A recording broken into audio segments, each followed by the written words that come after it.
I love these signs. Duh. Such a nerd.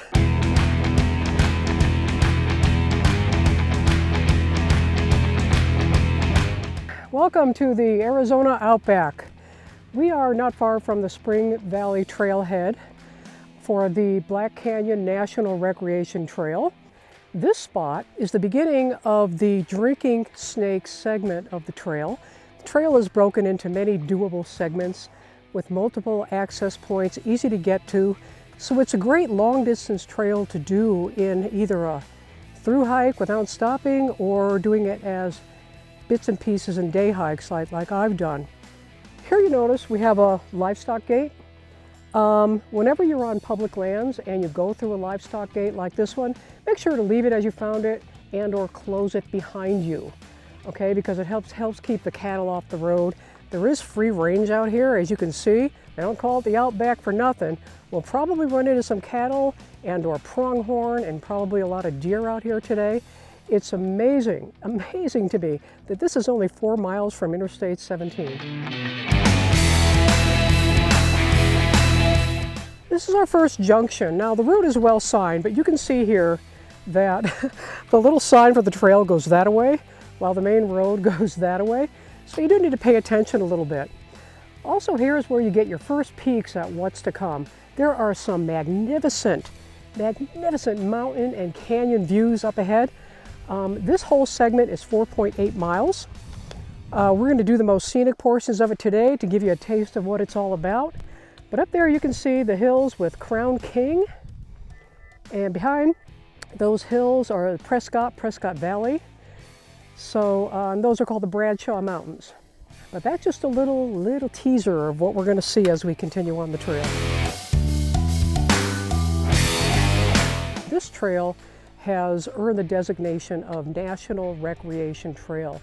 That's a prestigious national recognition that looks at this trail as an asset to Arizona. It has historic value, has tourism value, it has economic growth value, as well as, being a great place to just go out and recreate and get away from it all and not be too far from civilization. We're starting to gain a little bit of elevation here, slowly but surely. We're at about 4,000 feet for most of this trail, 39,400 feet, which puts us in high desert terrain, so we'll see lots of junipers, one-seed junipers, Utah junipers, scrub oak like we have right here. So though outwardly it might appear pretty desolate from the outside looking in, it's really rich in botanical diversity. We're heading down into one of the major drainage areas on this section of trail. We're going to be heading into the course of Antelope Creek very shortly. It's probably going to be dry, like it usually is, but there is a lot of runoff in here from the hillsides, of course, from rain, from the Bradshaws, et cetera, and this will eventually drain into Black Canyon. Beauty on top of beauty. And again, I can't stress how much I love the diversity. Having done the core 80 miles of this entire trail, this is the one segment that I keep coming back to. Initially, way back in the day when the trail was first rolled out, it was kind of difficult to follow, but not so anymore. A lot of volunteer organizations have gotten together and a lot of grants have been written, and the trail has really undergone a lot of improvements. It's a cinch to follow, and man, oh man, so many great segments out there, and it's accessible. I mean, you could pick it up anywhere along the route, go out for a day or go out for a week and have fun. In this case, you want to avoid that. That's a cattle track and a livestock trail, whatever. You can see how the trail maintaining people have put a little line there. And then a pile of rocks right over there called a cairn. These are primitive trail markers that trail builders and land management people put in place to keep people on the trail. Important thing to remember about cairns, you can see quite a lot of them there, so you know you're on the right track, is to not build them yourself.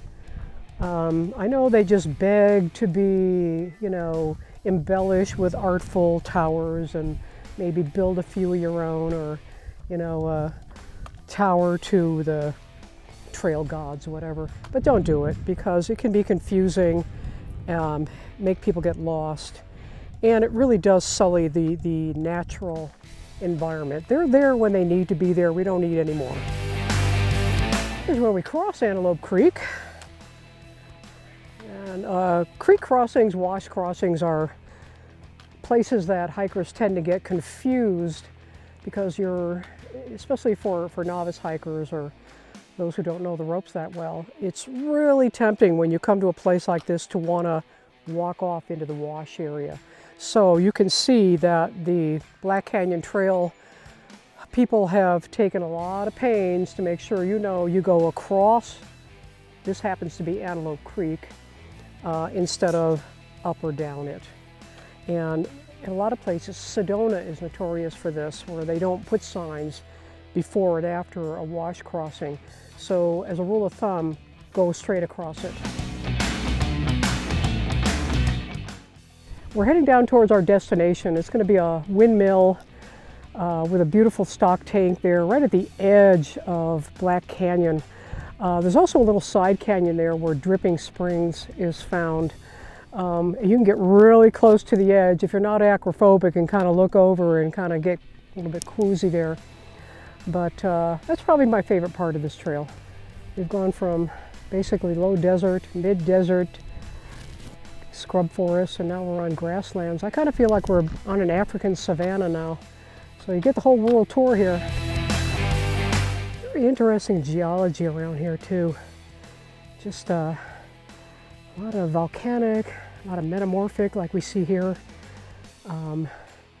Interesting mountains, valleys, canyons, lots to see. There's basically, in the layman's terms, two kinds of volcanic rock. This is basalt, and you can tell that it's an extrusive volcanic rock because extrusive means that it was actually blown explosively into the air and cooled very quickly, and the little holes there are the gases escaping. So that was a very cool, fast cooling volcanic. The other kind of volcanic rock that you'll see around here is the intrusive kind, meaning that the lava formed underground, kind of bubbled up but never broke the surface, and it cooled underground. Those are the kind of lavas that form crystals in them. They don't have the bubbles like these do. So you'll see both kinds here. And then of course a lot of the rocks here have been metamorphosized by uplifting and the shifting of the earth, and very complicated. So get a geology book and look it up. But that's the 5th grade explanation. Definitely feel the breeze kicking up now, right? That's a sure sign that we're in a canyon area. Right over there, get your first really big 360-degree mountain views of the Bradshaws over there, and that deep gauge, the gauge right over the edge there. It's about a 500-foot drop to the bottom of Black Canyon. So the differential temperature changes from the hot air at the bottom, the cold air on the top of the mountains. They collide together and we get this kind of windy breeze up here. Pretty much anytime you come here, you're going to feel it. We are in rangeland, and you will see the cows. Sometimes sheep come through here certain times of year. They're not out to get you. It's just best to kind of leave them alone, let them pass, don't harass them. If they're blocking the trail, they're going to move. Don't throw rocks at them or anything. They're just very pastoral, peaceful creatures. These little corrals are really fun to run into along the trails, and there are a lot of them out here in the backcountry. While this is on public land, it's important to be respectful of the area. It is a working ranch, and domestic cattle as well as wildlife will come here to drink. So a couple things to remember is your own safety. A lot of these places are strewn with rogue barbed wire like we see there, and you don't see it until you actually step on it and cut yourself, and then you better have your tetanus shot. And then the second thing is don't cut fence wires or otherwise alter any of the fencing that you might see here, because it's put there for a purpose and it just needs to stay. And I see some more cows over there taking a rest underneath. One of them's even making some noise for us. This spot makes a good turnaround point for a day hike of 6 miles round trip. But the trail does continue up this hill and goes back onto an old Jeep road that hugs the edge of the canyon. So if you want to continue, that's a good way to go. And then it meets the next segment, which actually goes downhill more, right into the Black Canyon. And it'll pass right underneath Sunset Point rest area, so you can actually look up and see people gawking down at you. And but anyway, for a day hike, this is a great place to turn around.